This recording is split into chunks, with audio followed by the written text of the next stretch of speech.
Shalom, bienvenidos a un nuevo espacio de Semillas para el Corazón. Hoy quiero invitarte a que caminemos juntos por una de las parashot más profundas de la Torá, Ekev. A simple vista, esta palabra suele traducirse como por cuanto o como consecuencia. Sin embargo, su significado literal es talón. Y sí, la Torá nunca desperdicia una palabra. Entonces vale la pena preguntarnos por qué Dios decidió comenzar esta parashá hablando del talón. La respuesta nos revela un principio extraordinario. Muchas veces Dios manifiesta su mayor luz precisamente en aquello que nosotros consideramos pequeño, humilde o insignificante. En nuestro cuerpo el talón es la parte más alejada de la cabeza. Es la que soporta el peso del cuerpo, la que pisa el polvo y la que posee menor sensibilidad. La Kabbalah utiliza el cuerpo humano como una imagen de toda la historia de la humanidad. La cabeza representa el comienzo, el corazón el desarrollo y los pies el final del recorrido. Por eso los sabios llamaron a la generación previa a la redención Ikvetá de Meshijá, los talones del Mesías. No significa simplemente los días del Mesías, sino el último paso antes de que el rey entre en escena.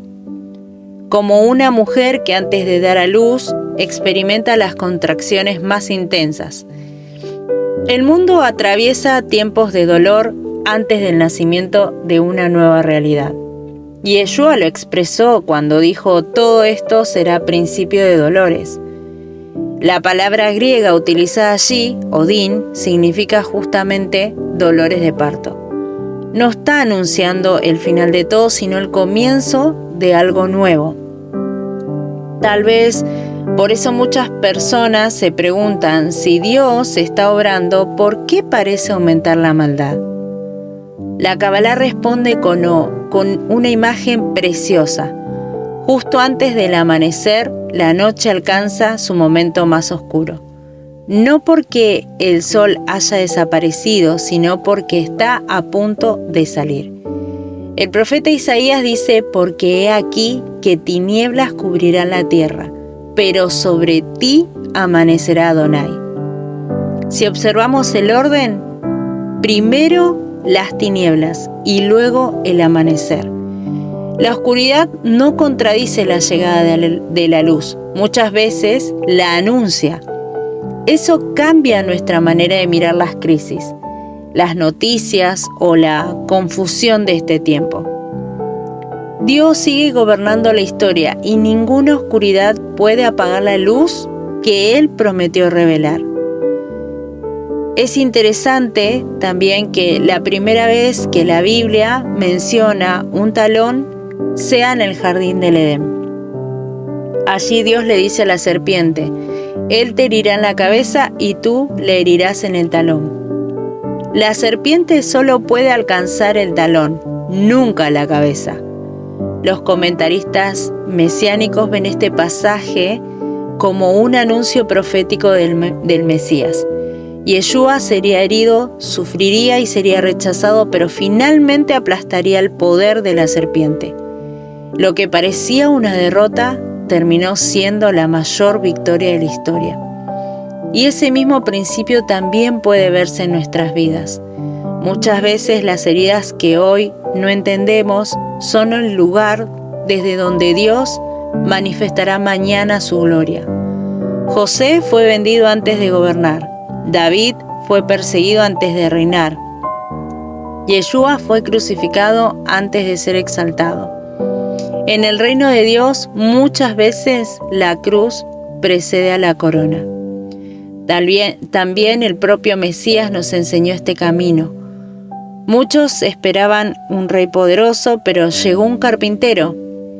Esperaban un conquistador y encontraron a un servidor. Isaías ya había anunciado que sería despreciado y desechado entre los hombres, y Pablo nos recuerda que se humilló a sí mismo.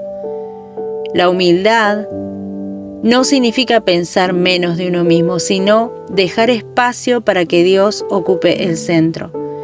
La tradición enseña que la luz infinita solo puede habitar en un recipiente humilde. El orgullo nos llena de nosotros mismos. La humildad deja lugar para que Dios actúe.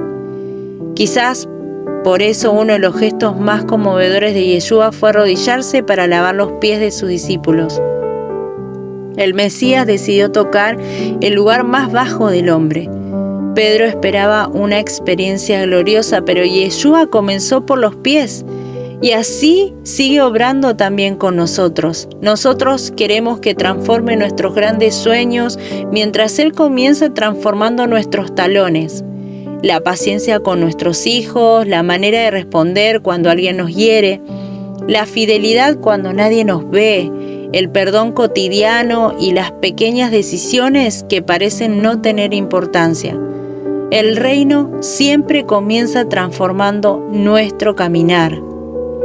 Rashi explica que la palabra Ekev también puede referirse a los mandamientos que muchas personas pisan con el talón, aquellos que parecen pequeños: saludar con amor, agradecer, escuchar, orar aún cuando no sentimos deseos, leer un capítulo más de la Escritura, actuar con honestidad cuando nadie nos observa.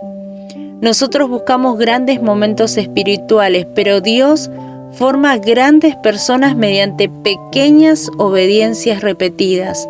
Por eso Yeshua enseñó que quien es fiel en lo poco, también lo será en lo mucho. Sin embargo, existe un peligro. El talón casi no siente. La Kabbalah utiliza esta imagen para hablar de toda una generación que pueda acostumbrarse a todo, al dolor ajeno, a escuchar la palabra sin dejar que transforme el corazón, a orar de memoria o a vivir siempre ocupados. Poco a poco el corazón puede volverse insensible. Por eso, a lo largo de esta parashá, Dios insiste una y otra vez: no olvides, recuerda, guarda. La memoria espiritual mantiene vivo el corazón. Y resulta llamativo que la parashá comience hablando del talón y termine diciendo: circuncidad pues el prepucio de vuestro corazón. Es como si Dios nos mostrara que el verdadero recorrido espiritual comienza en nuestros pasos y termina transformando nuestro interior, porque nuestros hábitos forman nuestro carácter y nuestro carácter termina moldeando nuestro corazón. No caminamos según aquello que creemos una sola vez, sino según aquello que practicamos cada día. Finalmente, el apóstol Pablo nos recuerda que toda la creación espera el día en que será libertada de la esclavitud de corrupción. Los talones del Mesías no son solamente una época difícil, son el último tramo antes de que el Rey restaure todas las cosas. Por eso nuestra esperanza no está gobernada por el miedo, sino por la certeza de que el reino viene. Cada acto de amor, cada decisión de obediencia y cada paso de fidelidad anticipan esa realidad futura. Tal vez el mayor desafío de nuestra generación no sea reconocer al Mesías cuando venga, sino parecernos a Él mientras lo esperamos. Ekev nos recuerda que Dios no busca personas espectaculares, sino hombres y mujeres que aprendan a caminar con Él cada día. Que no despreciemos las pequeñas obediencias, porque es allí donde Él forma nuestro carácter y prepara nuestro corazón para su reino. Que Hashem nos conceda un corazón sensible para escuchar su voz y la gracia para caminar cada día en las huellas del Mesías. Gracias por acompañarme en una nueva edición de Semillas para el Corazón. Que esta palabra dé fruto abundante en tu vida. Hasta la próxima y Shalom.